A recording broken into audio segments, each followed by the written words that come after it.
এই ছেলেটা শুধুমাত্র লাকড়ি খেয়েই বেঁচে থাকতে পারে, কারণ তার বুকের ভেতরে যে আগুন জ্বলছিল সেটা নিভে গেলেই সে মরে যাবে। এই জন্য সে নিজেকে বাঁচিয়ে রাখার জন্য সবসময় লাকড়ি খেত।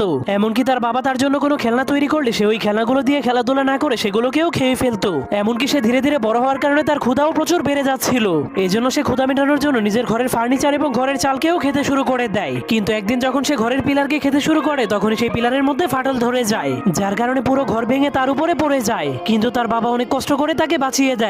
তখন তার বাবার এত কষ্ট দেখে ছেলেটার মনটা অনেক খারাপ হয়ে যায়। এই জন্য সে কসম করে আর কখনোই সে লাকড়ি খাবে না। এর পরের দিন তার বাবা ঘুম থেকে উঠে তার ছেলেটাকে কোথাও খুঁজে পাচ্ছিল না। এজন্য সে তার ছেলের পায়ের ছাপকে ফলো করে করে অনেক উঁচু একটা পাহাড়ের উপরে চলে যায়। তখন সে তার ছেলেকে একা দাঁড়িয়ে থাকতে দেখে জলদি করে তার কাছে চলে যায়। কিন্তু সে দেখতে পায় লাকড়ি না খাওয়ার কারণে তার ছেলের বুকের আগুনটা নিভে গিয়েছে। এজন্য সে আগুন জ্বালানোর জন্য সেখানে ফু দিতে শুরু করে দেয়, কিন্তু তবুও কোনো লাভ হয় না। এজন্য তার বাবা অনেক মন খারাপ করে তাকে মাটিতে শুইয়ে দেয়। এরপর তার হাতে তার তৈরি করে একটা খেলনা দিয়ে দেয়।